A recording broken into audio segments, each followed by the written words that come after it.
سیاسی میدان کی ہر بڑی خبر سے آگاہ رہنے کے لیے ہمارے چینل آزاد سیاست کو سبسکرائب کریں اور بیل آئیکن کو پریس کریں۔ السلام علیکم دوستو، آزاد کاسٹ کے ایک اور نئے ایپیسوڈ میں ہم آپ کو ویلکم کر رہے ہیں اور ہمارے ساتھ موجود ہیں آپ سب کے ہر دل عزیز فیاض الحسن چوہان صاحب۔ جی فیاض بھائی، کیسے ہیں آپ؟ ٹھیک ٹھاک؟ اچھا فیاض بھائی، یہ جو آئینی ترامیم ہیں اب ان کے اوپر بڑا شور مچا ہوا ہے۔ 63A کے اوپر جو نظر ثانی کی اپیل تھی وہ بھی منظور ہو چکی ہے، تو آپ کے پاس کیا خبر ہے کہ کیا ہونے جا رہا ہے آئینی ترامیم میں؟ بسم اللہ الرحمن الرحیم۔ دیکھیں، بات یہ ہے کہ آئینی ترمیم کے حوالے سے ہم کئی دفعہ ڈسکشن کر چکے ہیں، اور اتنی discussion social media electronic media میں ہو چکی ہے کہ بچے کو ایک ایک چیز جو ہے نا وہ سمجھ آ چکی ہے۔ ایک چیز تو بڑی کلیئر ہے کہ آئینی ترامیم جتنی بھی ہے یہ تمام کی تمام وقت کی ضرورت ہے، ٹھیک ہے جی۔ یہ پاکستان کی اس وقت اتنی بڑی ضرورت ہے، پاکستان کی ریاست کو چلانے کے لیے، پاکستان کی معیشت کو چلانے کے لیے، پاکستان کی معاشرت کو چلانے کے لیے، پاکستان کی جسے کہتے ہیں نا فائنینشیل جو سچویشن ہے وہ بھی اس کے اوپر ڈپینڈ کرتی ہے، ٹھیک ہے نا۔ صرف پولیٹیکل یا آپ کی قانونی یا آئینی نہیں۔ اب اس میں جتنی شکیں ہیں بے تحاشا ہیں، کوئی 50 60 70 سے زیادہ جو ہے نا آپ کی امینڈمنٹس آنی ہے۔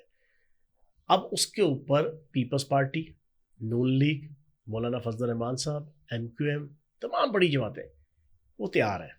مولانا بھی تیار ہے؟ مولانا بھی تیار ہے۔ اچھا، اب جو اختلاف ہے نا، اختلاف یہ ہے کہ اس میں کون سا جناب فرسٹ فیز میں لایا جائے، کون سی سیکنڈ فیز میں لائی جائے، کون سی تھرڈ فیز میں لائی جائے۔ یہ تو فیاض بھائی آپ بریکنگ نیوز دے رہے ہیں کہ مطلب فیزز والی یہ فیزز میں آئینی عدالت کس کا انکار ہے؟ 2006 کے اندر میثاق جمہوریت ہوئی تھی، جی اس کے سگنیٹری جناب بانی تحریک انصاف بھی ہیں، اس کے سگنیٹری بینظیر بھٹو بھی ہیں محترمہ، اس کی سگنیٹری جناب آپ کے نواز شریف صاحب بھی ہیں، مولانا فضل الرحمان صاحب بھی ہیں۔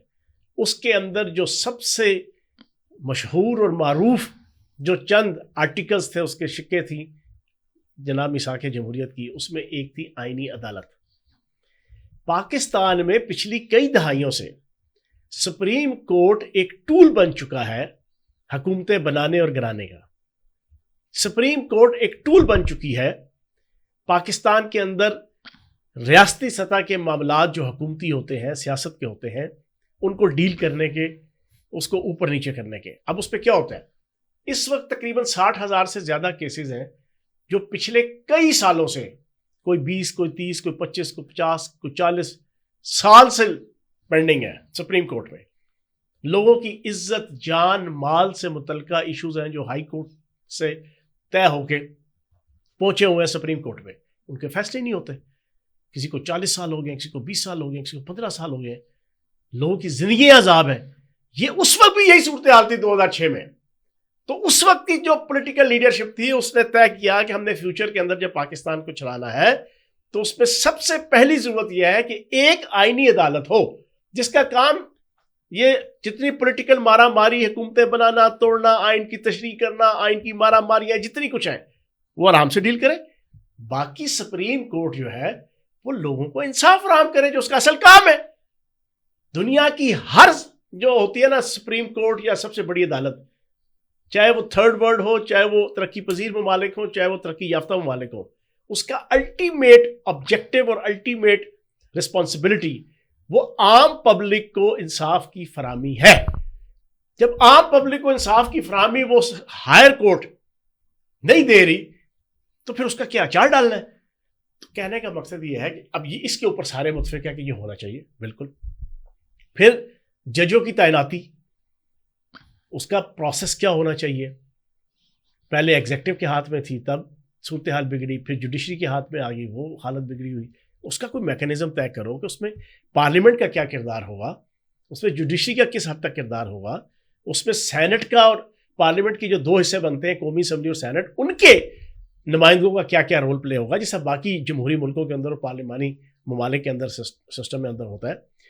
پھر آپ کی ملٹری کورٹس ایک برننگ ایشو ہے جس کو ایک متنازع انہوں نے بنا دیا، حالانکہ پاکستان کے آئین اور قانون کے اندر پروویژن موجود ہے۔ اور پچھلے پوڈ کاسٹ میں نے بتایا کہ 25 سے زائد کیسز جناب 3.5 سالوں میں تحریک انصاف کے دور میں سویلین کے ملٹری کورٹس میں ٹرائل ہوئے, 3 کو سزائے موت بھی ہوئی.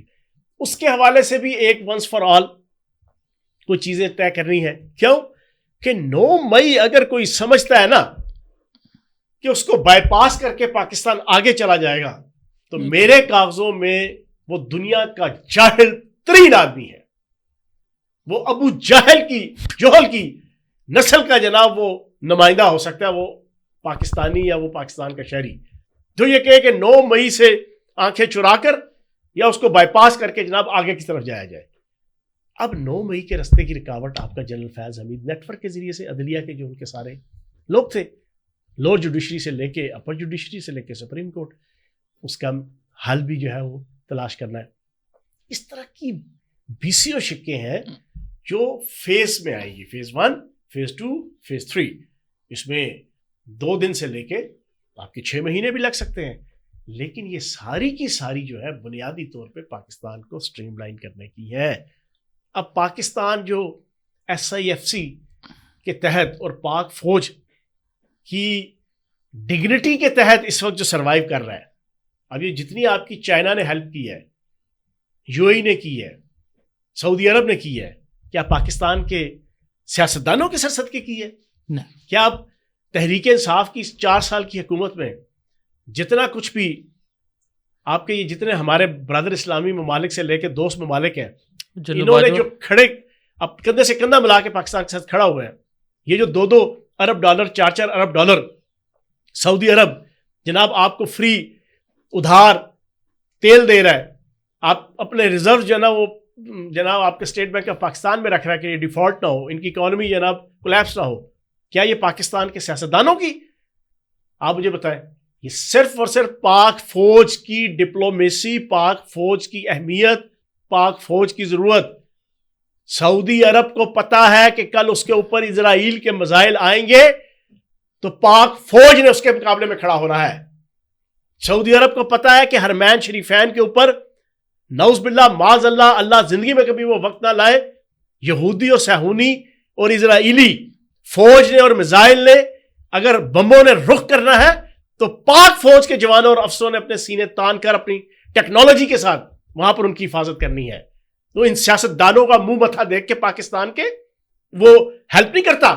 تو اس وقت بھی SIFC کی جو پاک فوج اور پاک فوج کے جو چیف ہیں, ان کے ذہن کی دریافت ہے جس کے تحت اس وقت پاکستان سروائیو بھی کر رہا ہے, ڈیفالٹ ہونے سے بھی بچا ہے, اکنامکلی بھی بہتری کی طرف جا رہا ہے.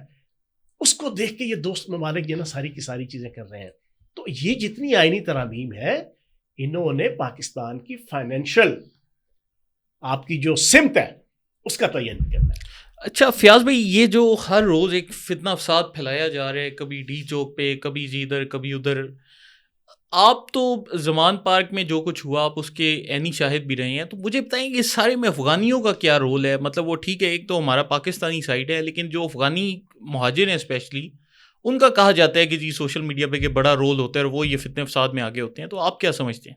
دیکھیں افغانی جو ہے ان کی جو پچھلی 30-35 سال کی ہسٹری ہے نا, ایک تھے لبرل افغانی. لبرل افغانیوں کو نفرت ہو گئی پاکستان سے جب رشیا نے انویڈ کیا, وہ رشیا کے حامی تھے, ٹھیک ہے, مجاہدین کے وہ خلاف تھے, ٹھیک ہے. ہم نے مجاہدین کا ساتھ دیا پاکستان نے, انٹرنیشنل ضرورت کے تحت بھی اور اپنی اسلامک آئیڈیالوجی کے تحت بھی اور اپنی نظریاتی آئیڈیالوجی کے تحت بھی. ایک اس کی وجہ سے وہ جتنے افغانی تھے نا وہ متنفر ہو گئے پاکستان سے. پھر اس کے بعد جب یہاں سے رشیا چلا گیا, پھر ایک نیا کرائسس سٹارٹ ہوا. اس کرائسس کے اندر وہ جو لبرل تھے وہ حامد کرزئی اور اشرف غنی کی چھتری تلے انہوں نے پرو امریکن ہو گئے, پرو نیٹو ہو گئے. انہوں نے اپنا دین ایمان سب کچھ چینج کر دیا. کبھی وہ سرخے ہوتے تھے, سرخے سے جناب وہ آپ کے جناب مٹیریلسٹک ہو کر اور جناب سرمایہ دارانہ برطانیہ کی اور یورپ کی اور امریکہ کی معاشی سسٹم کو اور اخلاقی سسٹم کو انہوں نے اڈاپٹ کر لیا. ادھر پاکستان سپورٹ تو کر رہا تھا جناب کسی حد تک مجاہدین کو بھی آپ کہہ لیں, لیکن وہ جو نیٹو فورسز کے تحت وہ ساتھ کھڑے ہوئے, اس موقع پہ انڈیا نے اپنا کردار ادا کیا. انڈیا نے اپنے 15 سے 18 قونصل خانے بنائے، سارے کے سارے پاکستان کی 2400 کلومیٹر کی ڈیورنٹ لائن کے قریب، اور وہاں سے وہ افغانیوں کا انہوں نے برین واشنگ کی اپنی فلم انڈسٹری کے ذریعے سے، اپنے ڈراموں کے ذریعے سے، اپنی فلموں کے ذریعے سے، ٹھیک ہے نا جی. وہ اتنی زیادہ وہ اٹریکٹیو ہوتی تھی جنا، وہ ناچ گانا، ننگ پنا، فحش، اس کے ذریعے سے ان کی برین واشنگ. پھر مزید ان کو ہوا ملی افغانیوں کو پاکستان کے خلاف نفرت سے. یہ ساری ملتی پھر جب کو ہوا جناب 15 اگست 2021 کو، پھر یہ سارے مل کے ان کے اندر ایک نفرت پیدا ہوئی. اب اس نفرت کو ہم سمجھتے تھے کہ جو طالبان آئے ہیں افغان، یہ شاید ہمارے لیے پازیٹیو ہوں گے. ہم نے یہ سمجھا کہ ہم نے 50 سال ان کی خدمت کی ہے، ان کی مہمان نوازی کی ہے، لیکن بدقسمتی سے طالبان کے اندر بھی پرو انڈین ایلیمنٹس اور پھر وہاں کے جو عالمی طاقتوں کی ایجنسیوں کے ایلیمنٹس موجود، انہوں نے پھر ایسا ایک ماحول بنایا ہے کہ اب وہ اینٹی پاکستان اپنا کردار ادا کر رہے ہیں. اب اس اینٹی پاکستان کے اندر بدقسمتی سے اپریل 2022 سے بانی تحریک انصاف جنرل فیض حمید کے صدقے جناب ان کا بن گیا ہے ایک ایکویشن. بانی تحریک انصاف ڈی ٹریک ہوا ہے اپریل 2022 کو، اینٹی ریاست، اینٹی فوج، اینٹی عدالت. جب اس نے سٹینس لیا، بیانیہ بنایا، انڈین را اس کے پیچھے کھڑی ہوگی، اس کے ساتھ کھڑی ہوگی، اسرائیلی موساد اس کے ساتھ کھڑی ہوگی، وہ پہلے ہی صہیونی اور یہودی جناب اس کے ساتھ تھے. افغانی بھی سارے کے سارے اس کے ساتھ کھڑے ہو گئے. اب افغانستان کے ساتھ ملتا ہے آپ کا KPK اور بلوچستان.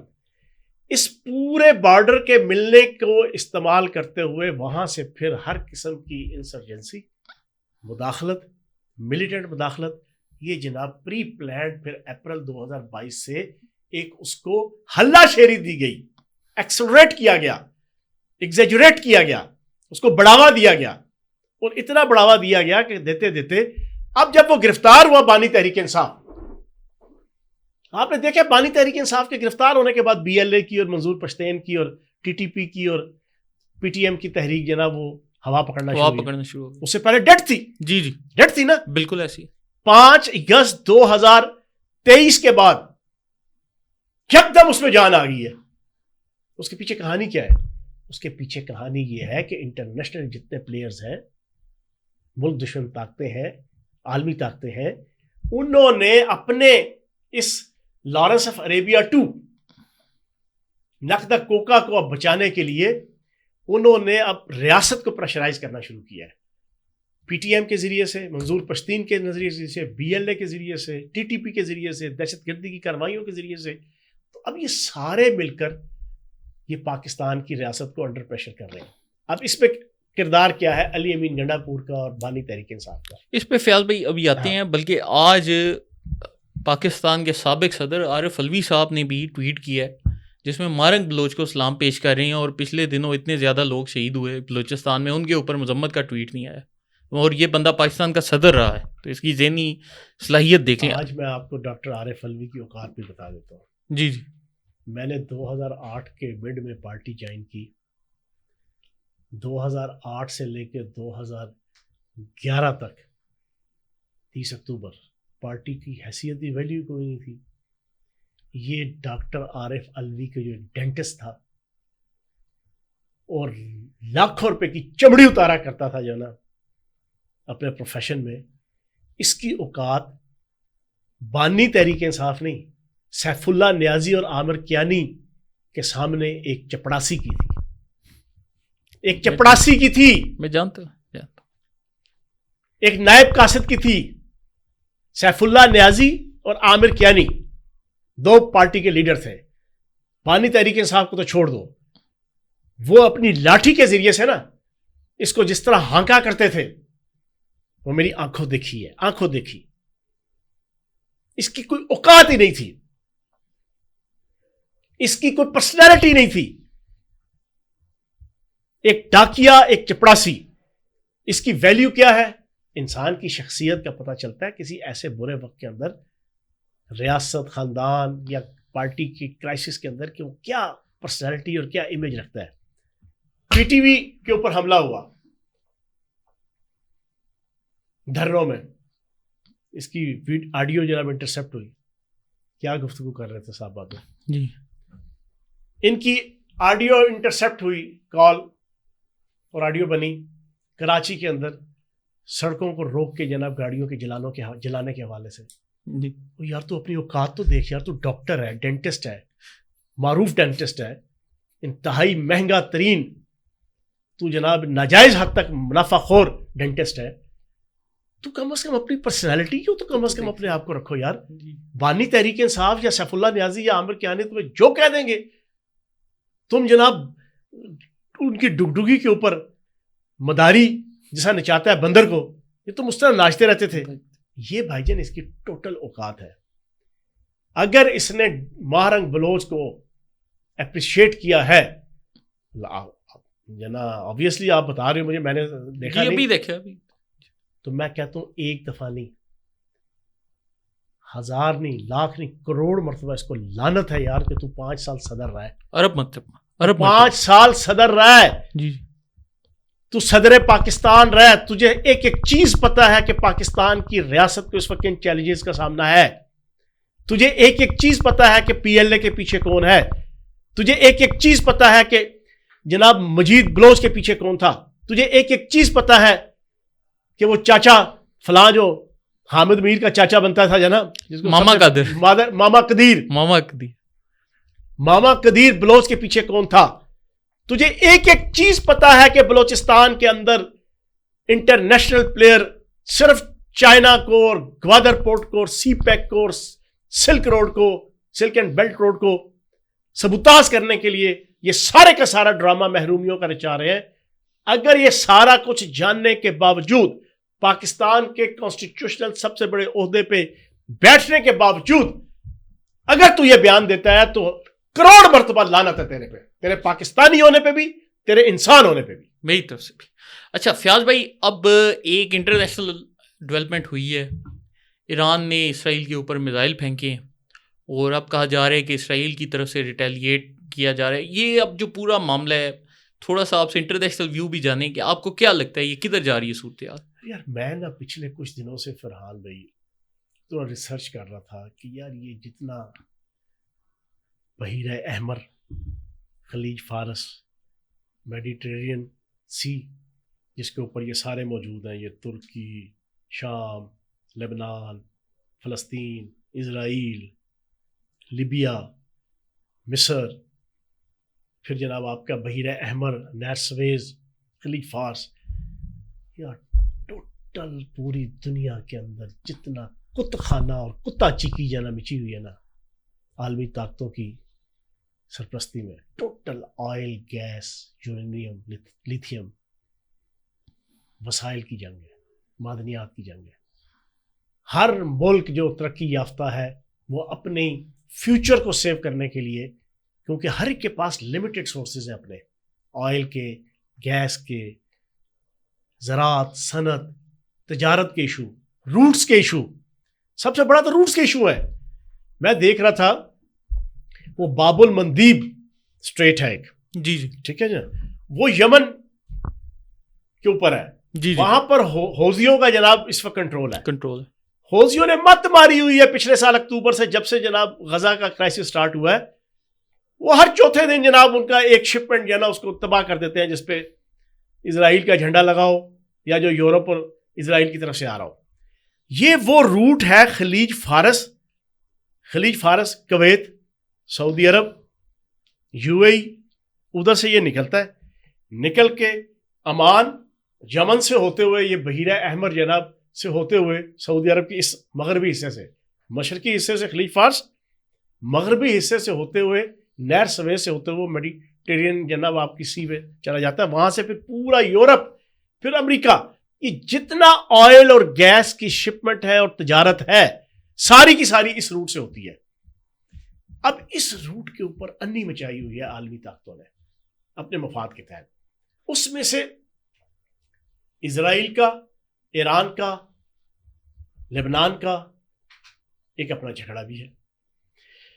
میں تو پچھلے شو کے اندر بھی میں نے آپ کو کہا تھا کہ میں تو ایران اور اسرائیل کنفلکٹ کے اندر ایک اینگل سے کچھ اچھائیاں دیکھ رہا ہوں پاکستان کے لیے، اور کچھ پاکستان کے لیے مسائل بھی دیکھ رہا ہوں. لیکن وقتی طور پہ یہ جو 2-3-4 سال ہے، جتنا کرائسس بڑھے گا اسرائیل کا اور ایران کا، پاکستان کے متعلق جتنی نیگیٹو پلانز ہیں اسپیشلی سی پیک کے حوالے سے، اور یہ BLA اور یہ منظور پشتین اور یہ نقدہ کوکا، میں سمجھتا ہوں کہ اس کے حوالے سے عالمی اسٹیبلشمنٹ صرف نظر کرنے پہ مجبور ہو جائے گی. وجہ انہیں پاکستان کی اسٹیبلشمنٹ اور پاک فوج کی سپورٹ کے بغیر وہ اس پورے کرائسس میں وہ سروائیو نہیں کر سکتے. امریکہ نہیں کر سکتا.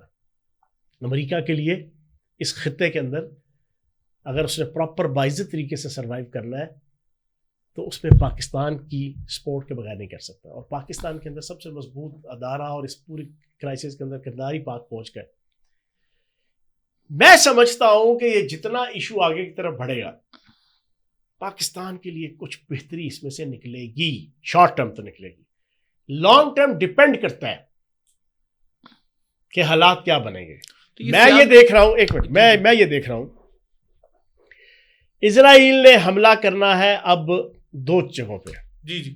ایک یہ کہ ایران کے جتنے نیوکلیئر سائٹس ہیں،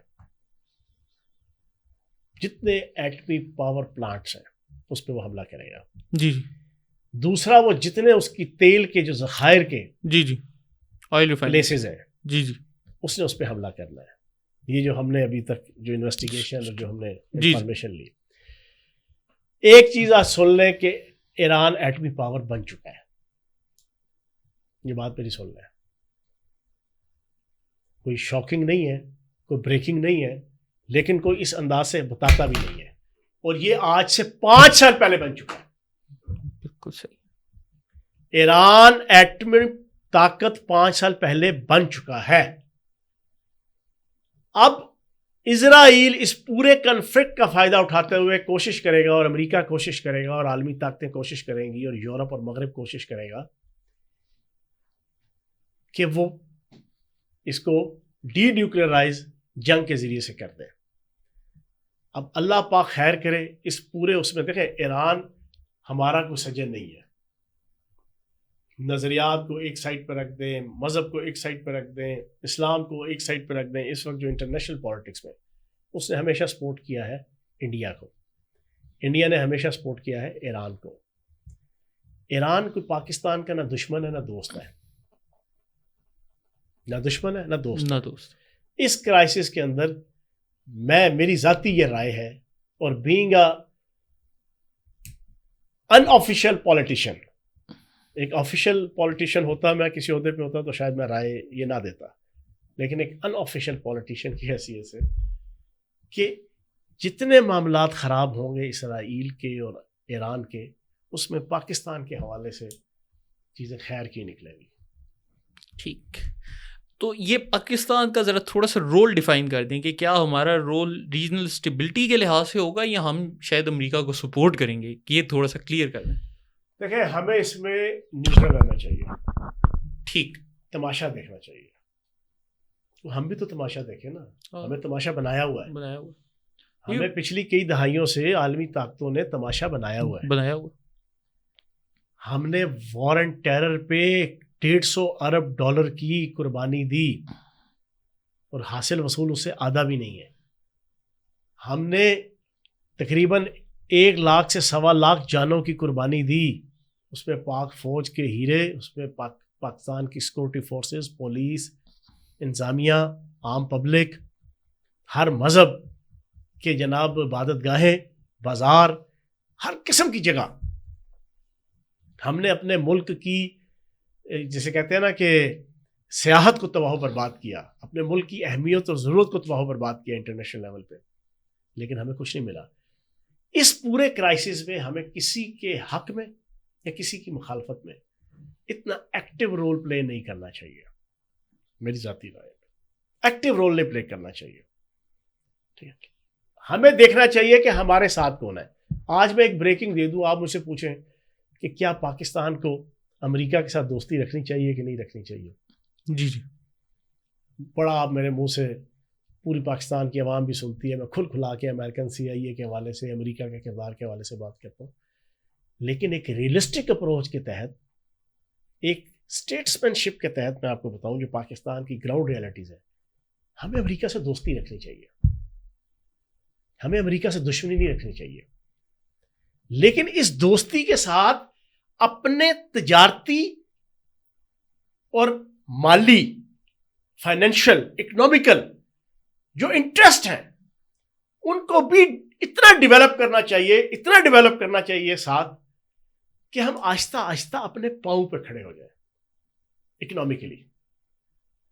جب ہم اپنے پاؤں پہ کھڑے ہو جائیں گے اور ادھر سے ہم صرف دوستی کی حد تک چلائیں, غلام نہ بنے, دوست بنے. یہ ہم تسلیم کرتے ہیں کہ وہ ایک سپر پاور ہے, مت اس سے ٹکراؤ. یہ شرعی طور پہ بھی جو ہے نا, اگر آپ کبھی کسی وقت ہم کریں گے ہجرت مکہ سے پہلے کا دور, اور مکی اور مدنی دور, اور وہاں پہ نبی پاک صلی اللہ علیہ وآلہ وسلم کی جو پولیٹیکل اسٹریٹجیز کیا ہوتی تھی, غزوہ بدر, غزوہ خندق, غزوہ احد, میں بڑی ڈیٹیل کبھی اس پہ ڈسکشن کریں گے کہ ان کی سیاسی اور جنگی حکمت عملی. موجودہ امت مسلمہ کے جو حالات اور پاکستان کے جو حالات ہیں, ہمیں کسی ملک کے ساتھ, حتیٰ کہ انڈیا کے ساتھ بھی ہمیں مخاصمت نہیں رکھنی چاہیے. لیکن انڈیا کیونکہ اپنی عادت سے مجبور ہے کہ وہ پاکستان کو تسلیم نہیں کرتا, اور مسلسل پاکستان کے اندر پانی کی دہشت گردی, عملی دہشت گردی, کشمیر کی دہشت گردی وہ کرتا ہے, تو پھر اس کو سبق سکھانے کے لیے ہمیں اس کا بالکل برابر کا جواب دینا پڑتا ہے اور دینا چاہیے بھی. لیکن اصولی طور پہ ہمیں بالکل پیسفل چائنا والی اسٹریٹجی, نان کنفرنٹریشن, 50 سال اٹھا کے دیکھ لیں, کوئی لڑائی جھگڑا دنگا فساد نہیں, کچھ نہیں. امریکہ اور چائنا کے نام پر ملک آپس میں لڑ رہے ہیں. جی جی, لیکن ان دونوں کی تجارت پاکستان نے دنیا نہیں پوری دنیا کے اندر نمبر 1 ہے. نمبر 1 چائنا کی اور امریکہ کی. ان کی امپورٹس نکالیں, ان کی ایکسپورٹس نکالیں ایک دوسرے کے ساتھ, آپ حیران رہ جائیں گے. نمبر 1 امریکہ کی امپورٹس چائنا سے, چائنا کی امپورٹس امریکہ سے, نمبر 1. اور ہم سارے جناب چائنا کے نام پہ, امریکہ کے نام پہ لڑ رہے ہیں. ایگزیکٹلی اسی طرح نہ امریکہ سے پھڈا کرو, نہ امریکہ سے دشمنی کرو. امریکہ کے جو جائز as a super power, as a Pakistan کے اندر جو financial, Pakistan as a global village, IMF, world bank, Asian development bank, UNO, FATF اور اس طرح کی بہت سی جو مجبوریوں اور بندھنوں کے اندر بندھا ہوا ہے, اس کے پیچھے امریکن ہے, امریکہ کنٹرول کرتا ہے. تو امریکہ سے اڈے بازی پھڈے بازی لگانے کی کوئی ضرورت نہیں ہے. میرے جیسا ایک وظاہراً ریولوشنری مزاج کا اور طبیعت کا, لیکن ایک ریئلسٹک اپروچ. لیکن اس کے ساتھ ضرورت یہ ہے کہ اپنی اکانومی بہتر کرو, ہماری حکومتیں اپنی زراعت بہتر کریں, اپنی صنعت بہتر کریں. اپنے ملک کے اندر اتنی تیل کی, گیس کی, معدنیات کی دریافت سے لے کے پاکستان کا سسٹم, ایجوکیشن سسٹم, آپ کے جناب باقی معاملات اتنے بہترین ہو کہ 10, 12, 15 سال کے اندر, 20 سال کے اندر پاکستان اپنے پاؤں پہ کھڑا ہو. اگر یہ نہ ہو, صرف امریکہ سے دوستی اور جی حضوری آپ رکھیں گے تو پھر ساری زندگی امریکہ کی ہی غلامی کریں. غلامی کریں گے. اچھا فیاض بھائی, آخری ہمارا ٹاپک ہے PTM کے متعلق کہ کل ایک واقعہ بھی ہوا کہ خیبر پختونخوا پولیس نے PTM کے جلوس کے اوپر حملہ کیا. پھر خیبر پختونخوا حکومت کی اسٹیٹمنٹ آ گئی کہ جی یہ تو پولیس نے وفاقی حکومت کے کہنے پر کیا تھا, ہمارا اس میں کوئی رول نہیں تھا. تو یہ PTM کا وہ ایک وہ عدالت بھی آ رہی ہے, پتہ نہیں کبھی جرگہ کہتے ہیں کبھی عدالت کہتے ہیں, 11 اکتوبر کو یہ ہونے کیا جا رہا ہے, اور یہ گنڈا پور صاحب کا پلان آپ کو کیا لگ رہا ہے؟ سر گنڈا پور کا پلان بعد میں ہے, پہلے تو نقطہ کوکا اور جناب بانی تحریک انصاف کا پلان ہے, اور اس کے پیچھے سہولی طاقتیں ہیں, اس کے پیچھے انٹرنیشنل پلیئرز ہیں. یہ جو یکدم BLA اور منظور پشتین PTM دوبارہ سے زندہ ہوئی ہے نا پچھلے 8-9 مہینوں کے اندر, یہ اس وقت ہوئی ہے کہ جب انہوں نے دیکھ لیا کہ ہمارا موہرا اور ہمارا لارس آف عربیہ 2 اس کو تو چھوڑنے کو تیار نہیں ہے اسٹیبلشمنٹ, اس کو تو یہ لگانے لگے ہیں کڑکی پہ, اس کو تو جناب یہ ادھر ہی بھیجنے لگے ہیں جدھر سے وہ آیا ہے. اب یہ دیکھ کے انہوں نے یہ ساری شرلیاں, یہ ساری آگ, یہ ساری چنگاریاں یہ ادھر سے لگانا شروع کی. اب پلان کیا ہے یہ جو 11 اکتوبر کا ڈرامہ انہوں نے رکھا ہے، یہ کوئی پہلی دفعہ نہیں ہے، یہ تسلی سے میں اس کے اوپر بڑی ڈیٹیل گفتگو کروں گا. پاکستان کی جو نئی یوتھ ہے جس کی عمر 20 سال 18 سال 15 سال 25 سال ہے نا، وہ اپنی طرف سے بڑی پریشان ہے. یار پاکستان کے اندر پٹھان، پختون، پشتون وہ جناب نعوذ باللہ معاذ اللہ علیحدگی کی تحریک شروع کرنے لگے ہیں 11 اکتوبر کو، منظور پشتین کی قیادت میں، علی وزیر کی قیادت میں، محسن داوڑ کی قیادت میں، پی ٹی ایم کی قیادت میں. بڑی تباہی ہو رہی ہے، بڑا ملک اور ریاست تباہ ہونے لگی ہے، پاکستان کے حالات خراب ہونے لگے ہیں، ریاست کے ہاتھوں سے کنٹرول جا رہا ہے. اور بھائی یہ پہلی دفعہ نہیں ہے. 14 اگست 1947 کی رات سے جناب آپ کا یہ پختونستان کا نعرہ موجود تھا. پہلے دن سے لے کے آج تک 76 سال ہو گئے ہیں. وقتاً فوقتاً پاکستان کے اندر پختونستان کا نعرہ لگا کے پاکستان کی ڈیورنڈ لائن کو، افغانستان اور پاکستان کی اس کو متنازع بنا کر ہر 10 سالوں میں کوئی نہ کوئی لیڈر پختون اٹھتا ہے جس کو پیچھے سے جناب انڈین را کی اور عالمی طاقتوں کی اور ان کی ایجنسیوں کی سپورٹ ہوتی ہے.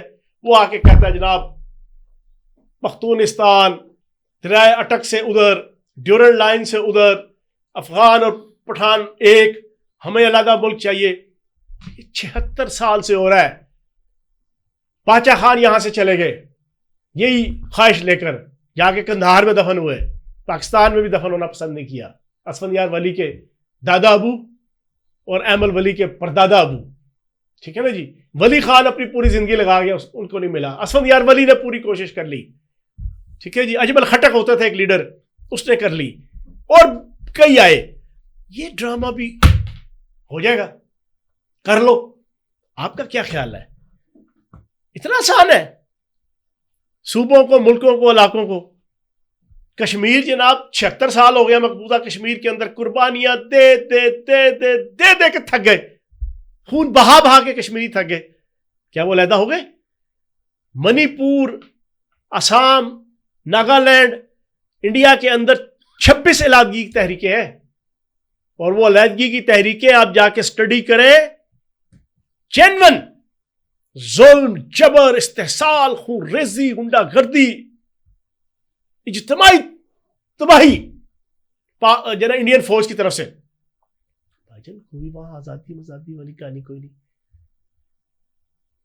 یہ غلط فہمی ہے ان بیوقوفوں کو. یہ اربوں ڈالر پیچھے لگ رہے ہیں، وہ ڈالر کما رہے ہیں.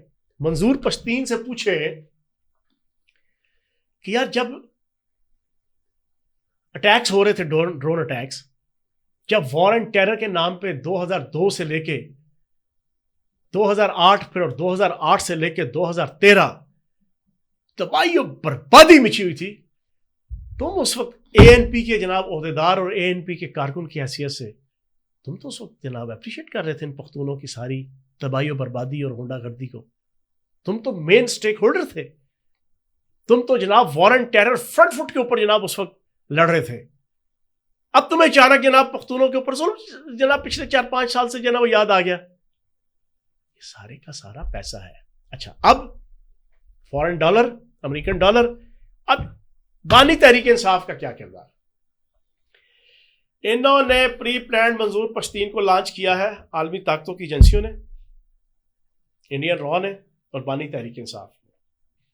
انہوں نے کہا یار تم میدان میں آ جاؤ، میدان میں آ کے کے پی کے اندر اتنا فساد برپا کر دو، کوئی علیحدگی کی تحریک شروع کر کے، کہ پھر ہم بارگین کریں گے ریاست کے ساتھ کہ بانی تحریک انصاف کو چھوڑو، ہمارا پورا کنٹرول ہے کے پی کے اندر، ہم جناب سارے معاملات ڈیل کر لیں گے، ہم اس منظور پشتین کو بھی ڈیل کر لیں گے، ہم پی ٹی ایم کو بھی ڈیل کر لیں گے، ہم ٹی ٹی پی کو بھی ڈیل کر لیں گے، آپ بانی تحریک انصاف کو چھوڑو.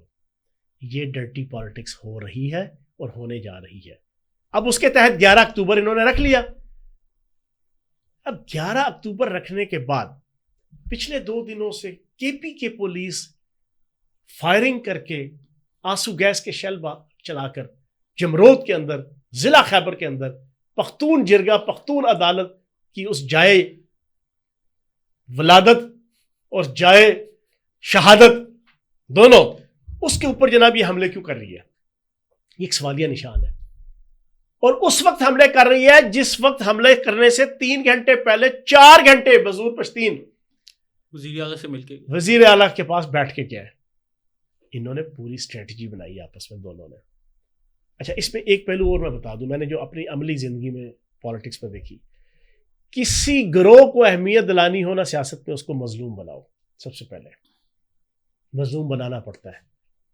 یہ تحریک فساد فی الارض جو نقد کوکے پہ اوپر چل رہی ہے, اس کو بھی پری پلانڈ مظلوم بنایا گیا. جی مظلوم والا کریکٹ. سوشل میڈیا کے ذریعے سے آگے اس تحریک میں ہوا بھرنے کے لیے مزدور پشتین کی یہ کے پی کے کی پولیس بانی تحریک انصاف کی ہدایت پہ یہ جو علی امین گنڈا پور کل مل کے آیا ہے, اس نے کلیئر کٹ انسٹرکشن دی ہے بانی تحریک انصاف نے اس کو کہ تم نے اتنا ان کو زچ کرنا ہے, پی ٹی ایم کو اتنا ان کو مظلوم بنانا ہے مار دھاڑ کر کے کہ اس سے ریاست کے خلاف ان کے اور جذبات ابھرے. اور یہ جتنے کے پی کے پختون ہیں ان کو زیادہ سے زیادہ ان کے اندر نفرت پیدا کر سکے اپنی اس مظلومیت کو شو کر کے, اور پھر تم نے اس کے ساتھ مل کے ڈیل کرنی ہے جناب پاک فوج کے ساتھ, اسٹیبلشمنٹ کے ساتھ اور ریاست کے ساتھ کہ مجھے رہا کرو تو ہم ان کو ڈیل کر لیتے ہیں. ایک تو بھائی جان یہ پورے کا پورا جو ہے وہ پلان ہے. دوسری ایک چیز میں آپ کو بتا دوں, علی امین گنڈا پور مل کے آیا آج سے جو 1-2 دن پہلے جیل میں, اڈیالہ جیل میں,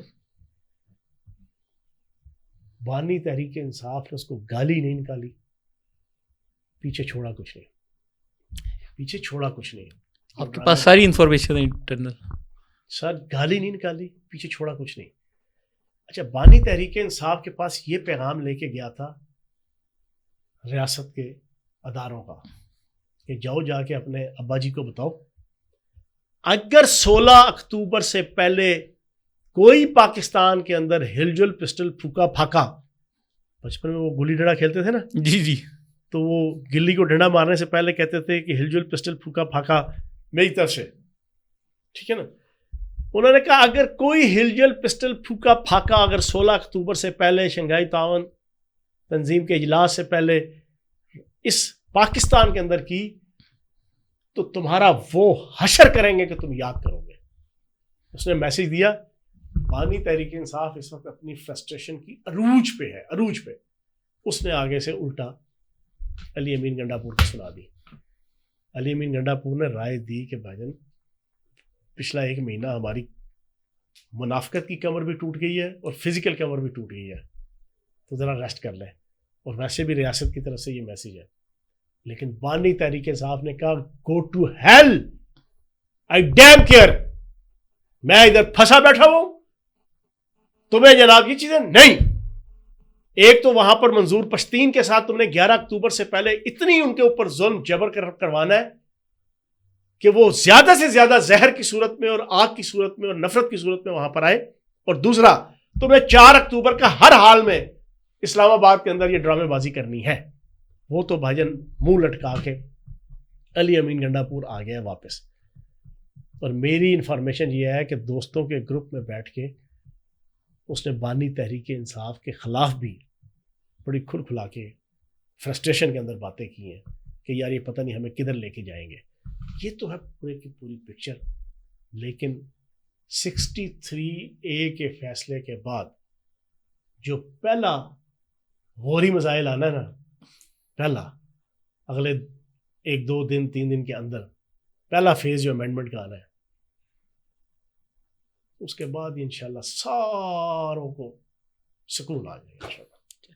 اور اس کے ساتھ ہی دوستو آج کے ایپیسوڈ کو اینڈ کرتے ہیں. آپ سب کے کمنٹس ہم بڑے شوق سے پڑھتے ہیں, میں اکثر فیاض بھائی کو دکھاتا بھی رہتا ہوں, تو اپنی رائے کا اظہار کرنا مت بھولیں. ہماری ویڈیوز اگر آپ کو پسند آئیں تو ان کو لائک کیا کریں اور شیئر کیا کریں, اور چینل کو سبسکرائب کر کے بیل کے آئیکن کو ضرور دبائیں. بہت شکریہ.